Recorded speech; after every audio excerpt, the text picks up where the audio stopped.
up. Pictures up. Pictures up. Let's roll sound. Rolling. Rolling. Sound speed. Camera speed. Awesome. Take two. And action. Hi, and welcome into Meet Me in the Movies Open Dialogue. This is Thomas Manning, and today we're chatting with director Tran Anh Hung about his film The Taste of Things. This is France's submission to the Oscars for Best International Feature, a category where it was shortlisted. And Tran is a brilliant filmmaker who's been working for upwards of 30 years now, continuing to explore the language of cinema in very unique and profound ways. And in The Taste of Things, he looks at the culinary arts and also how that is intertwined, in this case, with a central relationship between two characters. This relationship that is romantic, but they're trying to work out the way they want their lives to be moving forward. And I was very appreciative of everything that Tran shared about making The Taste of Things and collaborating with his editor and his cinematographer in this just beautifully constructed film. So thank you to Tran for his time, and thank you all for watching and listening as we speak with Tran Anh Hung about The Taste of Things. I hope you enjoy. So of course, a lot of this film takes place in the kitchen, and something that really stuck with me from those scenes is the power of sound to evoke a memory or elicit an emotion. The sounds of silverware rattling against a bowl or a skillet heating up. For me, those sounds brought back memories of spending time in my grandmother's kitchen growing up. So I'm curious for you, what kind of responses those sounds elicit for you? For me, the sound in the movie, it's the flavor of the picture, because the picture has its own beauty, but it really needs to have the right sound to become, to have a flavor.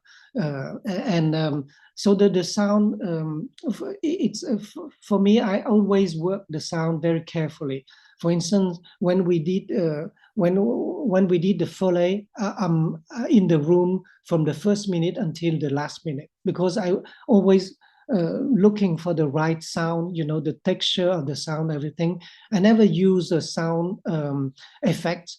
Every sound is really something that is plain sound, but then I have to choose the right texture, the right color, and then I mix it. I edit it in a way that it become really interesting and enjoyable to hear. And it need to have a musical quality. So in this movie, since the movie has also this musical quality, meaning that I always want a movie to have to look like a piece of music.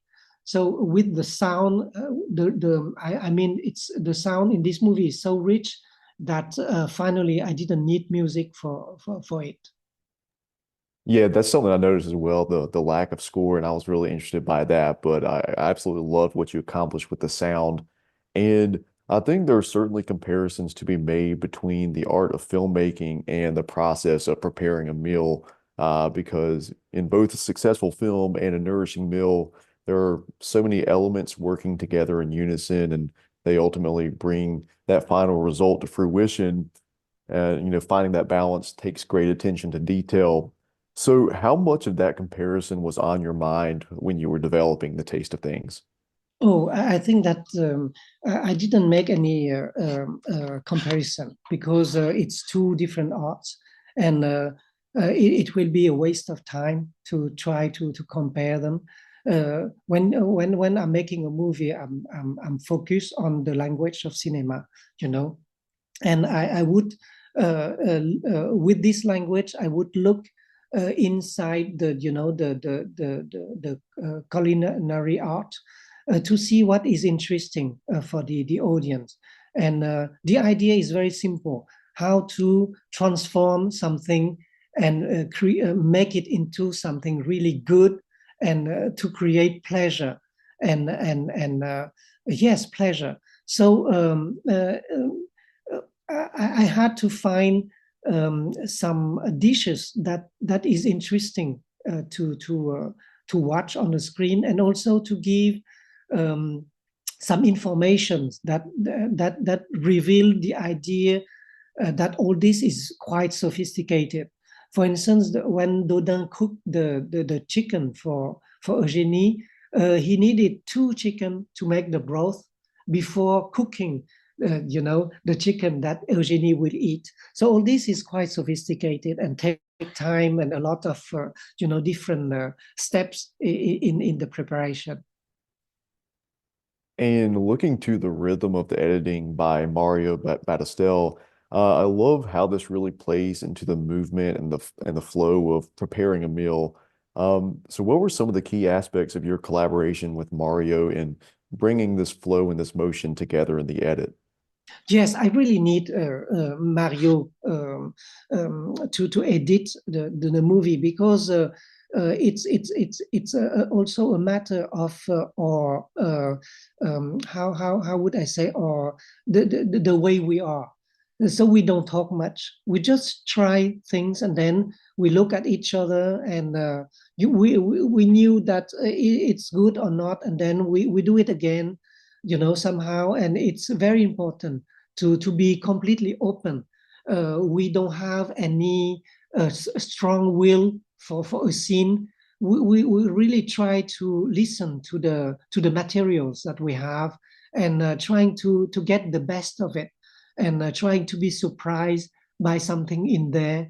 And why we have the scene, or we have the movie, as something that is a fluid, understandable, moving everything, then we would work on the feeling of sharpness of the editing.